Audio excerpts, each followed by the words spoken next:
आंदोलन को दो नाम क्यों रखा दिया गया, पार्ट वन पार्ट टू? अगर पॉलिटिकल पार्टी से बयान ले रहे हैं तो लोगों का कहना है कि प्रूफ दिला न्यायालय यदि चाहेगा तो फाइनल मेरिट बनाने के बाद भी पूरे परीक्षा को रद्द करके फिर से परीक्षा कराएगा। ले जा रहा है। अब बात यह है कि ये लोग क्या है कि सीबीआई का जांच करवाएगा कि नहीं करवाएगा, सवाल यहाँ अटका हुआ है। नमस्कार, आप देख रहे हैं निष्कर्ष भारत और मैं हूं आपके साथ दिव्या पांडे। बीपीएससी अभ्यर्थी लगातार आंदोलन कर रहे हैं। रमांशु सर भी निकल कर बेऊ जेल से बाहर आ गए हैं, अभ्यर्थियों के बीच में भी आ रहे हैं, लेकिन अब इस आंदोलन का दो नाम दे दिया गया है, एक तरफ पार्ट वन और एक तरफ पार्ट टू। आखिर पार्ट वन और पार्ट टू देने का उद्देश्य क्या है? क्या खान सर जब आते हैं तो उनके समर्थन में उनके स्टूडेंट आते हैं, और रमांशु सर तो शुरू से आंदोलन में गर्दनीबाग में अभ्यर्थियों के साथ रहे। हमारे साथ कुछ अभ्यर्थी हैं, और वहीं देखा जाए तो कल हाई कोर्ट में सुनवाई होने वाला था अभ्यर्थियों के हित में, जो क्या कुछ सुनवाई हो रहा था, लेकिन फिर से एक बार हाई कोर्ट की तरफ से डेट को एक्सटेंड कर दिया गया, यानी कि आगे बढ़ा दिया गया। अब 4 मार्च को सुनवाई होने वाला। आखिर हाई कोर्ट भी क्यों डेट पे डेट दे रही है? पंकज जी, क्या कहिएगा? हाई कोर्ट का कल सुनवाई था, फिर से डेट को एक्सटेंड कर दिया गया। देखिए, कोर्ट का प्रोसीजर, इसमें हम लोग क्या कहेंगे। कोर्ट में जो जो माननीय न्यायालय जो हमें फैसला सुनाएगी उसको हम मान्य करेंगे। अगर हमारे विरोध में फैसला आएगा तो हम लोग सुप्रीम कोर्ट जाएंगे। री एग्जाम का मुद्दा है, हम लोग को री एग्जाम चाहिए, क्योंकि आज 67वां दिन है। हम लोग यहाँ किस तरह से ठंड बिताए, फिर अब धूप ठंड बिताए, अब देखिए धूप कितनी तपा रही है। ठंड तो बीत गया, जी। धूप को कैसे आप लोग काटिएगा? सब देखिए, सब हम लोग मन से सोचते हैं, धूप भी है वो भी टल जाएगा, लेकिन हम लोग री एग्जाम का मुद्दा है, री एग्जाम लेके ही हम लोग जाएंगे। अच्छा, इस आंदोलन को दो नाम क्यों रखा दिया गया, पार्ट वन पार्ट टू? क्या होते? एक पार्ट वन है जो सर को जेल जाने से पहले, और दूसरा पार्ट वन है, पार्ट टू होगा सर को जेल जाने के बाद। ये भी सही है। क्या कहना चाहिएगा? किस विषय पे? बीपीएससी कब तक आप लोगों का री एग्जाम होगा? देखिए, हमारे हाथ का चीज़ तो है नहीं कि हम आपको बता पाएंगे कब तक री एग्जाम होगा। हम लोग इसीलिए बैठे हैं कि हमारा री एग्जाम हो जाए, और पिछले 60-70 दिन में इतना तो हम लोग समझ ही गए कि सरकार की मंशा क्या है। लेकिन फिर भी हम लोग अभी भी न्यायालय पर विश्वस्त हैं और न्यायपालिका के फैसला का इंतजार कर रहे हैं। निश्चित रूप से न्यायपालिका का फैसला हमारे हित में आएगा, और जो भी माननीय उच्च न्यायालय का फैसला आएगा उसका हम लोग स्वागत उच्च करेंगे। न्यायालय भी अब डेट पे डेट दे रही है। देखिए, जुडिशरी का कुछ अपना प्रोसीजर होता है, कुछ अपना प्रोविजन होता है, उस पर कोई भी आदमी इंटरवीन नहीं कर सकता है।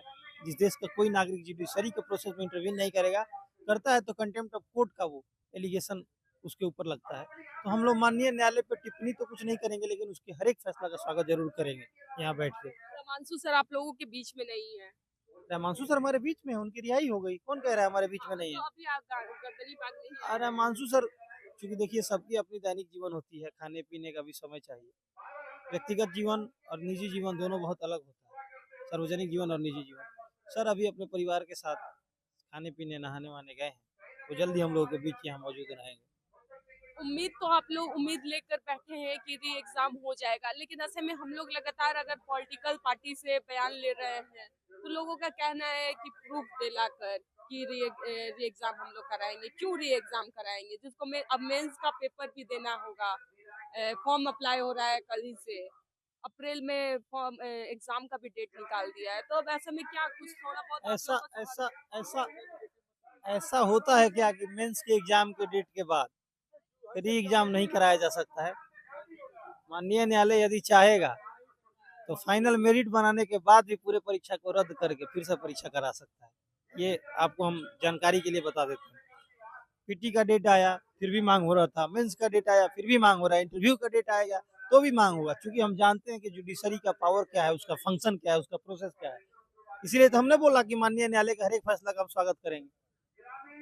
चलिए, उम्मीद पे दुनिया टिकी है, उम्मीद है अभ्यर्थियों को। क्या कहना चाहिएगा सौरभ जी? किस संदर्भ में? हाई कोर्ट फिर से तारीख पे तारीख दे रहा है। इस बार का देखिए क्या हुआ है। असल में हुआ ये है कि लगभग इतने दिनों के अंतराल में जितना भी PIL एक्स्ट्रा फाइल हुआ था, ठीक है, वो सारा अभी तक उसी डोमेन में जुड़ता चला गया है। इसीलिए ये जो केस का जो डोमेन है काफी बड़ा हो गया है और बीपीएससी को ये सारे डोमेन का जवाब देना है। तो बीपीएससी इस बार समय ली है कि हाँ हमको कुछ समय दीजिए अपने स्पष्टीकरण के लिए, ठीक है। वो सारा का सारा पीआईएल के संदर्भ में बता रहे हैं। तो इसके लिए ये जो पटना हाई कोर्ट है ये कुछ समय एक्सटेंड करके 4 तारीख का दी है। लेकिन साथ साथ एक और बात बोली है कि अब जितना भी पीआईएल बीपीएससी के संदर्भ में फाइल होगा वो अब इसमें एड ऑन नहीं होगा, उसको एक्स्ट्रा हियरिंग दे करके सुना जाएगा, ठीक है। तो कहीं ना कहीं अगर देखिएगा तो पॉजिटिव संदर्भ में तो है, ठीक है। अब रही बात ये कि 4 तारीख के बाद से, क्योंकि हम भविष्य वक्ता तो नहीं है, 4 तारीख के बाद से कुछ ना कुछ पॉजिटिव वर्डिक्ट आ जाए इस बात का आशा रखते हैं, क्योंकि आशा रखना पड़ेगा, क्योंकि इसके अलावा आशा रखिएगा सौरभ जी, क्योंकि न्यायालय पे आप लोगों को एक भरोसा रहा, न्यायालय भी आप तारीख पे तारीख दे रहा है। क्या ये नई बात है? तारीख पे तारीख मिलना क्या ये नई बात है? क्यों इसलिए तो बोल रहे हैं डायलॉग क्यों आया है ये तारीख पे तारीख? और रही बात ये भी क्यों कहा गया है जस्टिस डिले जस्टिस डिनाइड? इसी बात पे तो कहा गया है और इसी बात को संज्ञान लेते हुए बोला गया है कि अब इसमें कोई भी बीपीएससी का एक्स्ट्रा जो पीआईएल है वो ऐड नहीं होगा। जो हो चुका उस पे 4 तारीख को सुनवाई होगी और आई होप सो कि हो और पॉजिटिव वर्डिक्ट है। पॉजिटिव का भी कुछ ये नहीं है, कुछ भी आए लेकिन आए, अगर सेटिस्फैक्टरी आता है then we will go to house home, जहाँ घर है जाएंगे अपने घर, लेकिन अगर नहीं आता है then we will move to Supreme Court. और ये बात तय है क्योंकि सुप्रीम कोर्ट में भी बहुत सारे जो वकील हैं उनसे बातचीत हो गई है। कोर्ट से कुछ पॉजिटिव नहीं आता है तो सुप्रीम कोर्ट का भी दरवाजा खटखटाएंगे। हाँ, और एक बात और, अब हम ये अपना वक्तव्य बता रहे हैं भाई मेरे, ये इंटरनल सूत्रों के द्वारा, क्योंकि यहाँ बैठने के बाद तो बहुत सारे लोगों से जान पहचान हुए ना, बहुत सारे लोग आते जाते हैं दिन भर में, तो बहुत सारे लोग जो खुद आयोग के अंदर भी जो पीठासीन व्यक्ति सब है, ठीक है, इन सब से भी इंटरनली जानकारी मिलती है, ठीक है, कि री एग्जामिनेशन होने का ना मसौदा तैयार किया जा रहा है, ठीक है। क्या है कैसे है इस डिटेल को अभी रिवील नहीं किया जा सकता है, समझ रहे हैं कुछ कॉन्फिडेंशियल होता है, ठीक है, लेकिन री एग्जामिनेशन होने जा रहा है। अब बात ये है कि ये लोग क्या है कि सीबीआई का जांच करवाएगा कि नहीं करवाएगा, सवाल यहाँ अटका हुआ है, ठीक है। सीबीआई का जांच हो, बीपीएससी पे जांच हो, और वो भी जांच कहाँ से हो, लगभग 6-7 बैच पीछे से हो, मतलब 64वीं से हो, ठीक है, 64वीं से कम 64वीं से हो 70वीं तक, ठीक है। और तो और शिक्षा माफियाओं पे जांच बहुत जरूरी है, ठीक है।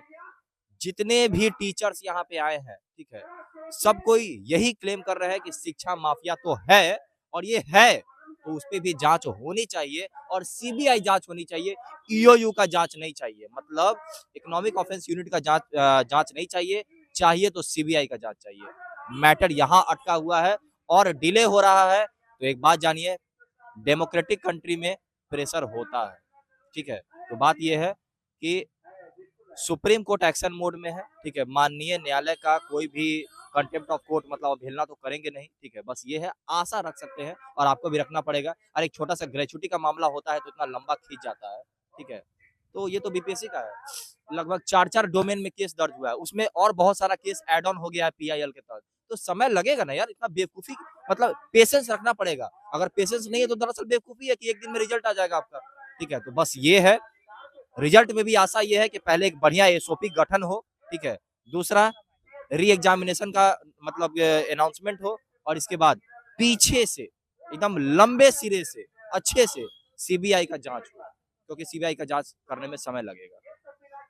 देखिए, अब सीबीआई की जांच करने की भी बात हो गई है, वो भी 17वीं की सिर्फ नहीं, अगर 2-4 साल बैक चले जाए, यानी कि 64वीं पेपर से सीबीआई जांच करे तो बहुत कुछ उसे सबूत मिल जाएगा कि किस तरीके से बिहार में बीपीएससी पेपर हो रहा है, तो धांधली हो रहा है, पेपर लीक होने की वजह पता चलेगी। और रही बात हाई कोर्ट तारीख पे तारीख अब दे रहा है, लेकिन अभ्यर्थियों का मनोबल टूटा नहीं है। इनका कहना है अगर तारीख पे तारीख मिल रहा है तो कुछ न कुछ पॉजिटिव वाइब्स नहीं आएगा, लेकिन अगर हाई कोर्ट से हमें न्याय नहीं मिलता है तो सुप्रीम कोर्ट में भी हम लोगों की वकीलों से बातचीत चल रही है, जो कि अब सुप्रीम कोर्ट तक भी हम लोग दरवाजा खटखटाएंगे, लेकिन री एग्जाम करा कर रहेंगे।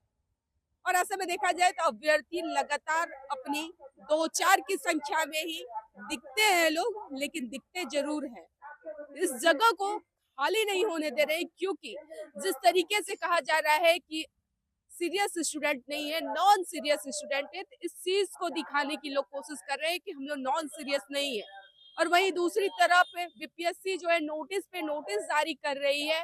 अब जो है कल से फॉर्म भी अप्लाई हो रहा है, वहीं 25 अप्रैल से मेंस का पेपर भी होने वाला है। लेकिन हाँ, एक बात और करना चाहेंगे, नॉन सीरियस और सीरियसनेस पे ही, ठीक है, हम लोग का नॉन सीरियस का एविडेंस ये रहा कि हम लोग किसी को गाली नहीं दिए, शांतिपूर्ण ढंग से बैठ करके जहां भी गए हाथ जोड़ करके गए, लाठी भी खाए, वाटर कैनन भी सहे, लेकिन जरा भी प्रतिकार नहीं किए। ये हम लोग का नॉन सीरियसनेस दिखाता है। और उनका सीरियसनेस देखिए कि नॉर्मलाइजेशन को लेकर के पहले बवाल करवा दिए, इसके बाद स्केलिंग और नॉर्मलाइजेशन पे कंफ्यूज करा करके पता नहीं कौन सा रिजल्ट पेश किए हैं। आज तक इसका रिजल्ट तो पेश हो गया, मेंस का डेट भी लोग अनाउंस कर दिया, लेकिन कोई ग्राउंड ही नहीं पता चला कि किस ग्राउंड से आप रिजल्ट दिए। सीधे कॉपी पेस्ट किए हैं क्या, एक पेपर 2 एग्जामिनेशन और सीधे कॉपी पेस्ट, जितना नंबर लाया सीधे पेस्ट करके और सामने रिजल्ट दे दिए। और तो और इसका नॉन सीरियसनेस का इसका पराकाष्ठा देखिए।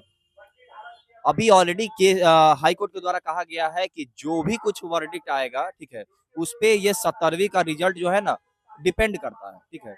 तो डिपेंड करता है, तो आप मेंस का डेट दे दिए, उसका पूरा का पूरा स्केड्यूल निकाल दिए, रिजल्ट दे दिए, क्या साबित करना चाह रहे हो कि तुम्हारा प्रक्रिया बहुत ज्यादा पारदर्शी है।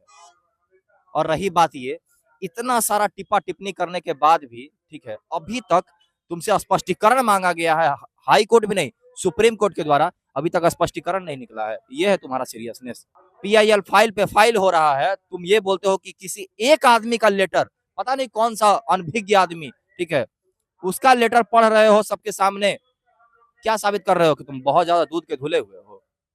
तो बात यही है, अपने आप को छुपाओ मत, क्योंकि जो काला चेहरा है ना, लगभग लगभग पूरा पूरा भारत देख रहा है, बिहार भी नहीं भारत देख रहा है। और रही बात ये सीरियसनेस, अब ये बात मत करना, क्योंकि ये बिहारी अस्मियता पे ये सवाल उठता है। इसीलिए हम लोग को रवि मनु भाई परमार पे क्या ही आपत्ति होगा। ऐसा बहुत सारा करप्ट व्यक्ति आया और चेयरमैन बन के निकल गया, लेकिन वो ऐसा व्यक्ति है ना जो हम लोग को डायरेक्टली गाली दिया है। इसीलिए चिढ़न है ऐसे व्यक्ति पे। बीपीएससी तो हमारा है, किसी का बपौती नहीं है वो, ठीक है। इसीलिए कभी भी बीपीएससी पे उंगली, अरे हम जिसमें जाने वाले हैं उसको गाली देंगे, अरे वो तो मतलब क्या बोले संवैधानिक निकाय है, उस पर गाली देंगे नहीं, लेकिन उसके अंदर जो पीठासीन व्यक्ति विशेष है, उनको तो खुलेआम चैलेंज करते हैं। अगर आप सही है ना, एक दिन आकर के चेहरा दिखा दिए, एक दिन। चलिए, तो बीपीएससी आयोग को भी कहा जा रहा है अभ्यर्थी की तरफ से कि अगर आप में हिम्मत है तो सामने आइए और सामने से वार कीजिए, पीठ पीछे क्यों गाली देना है। फिलहाल हमारे साथ बने रहे, धन्यवाद।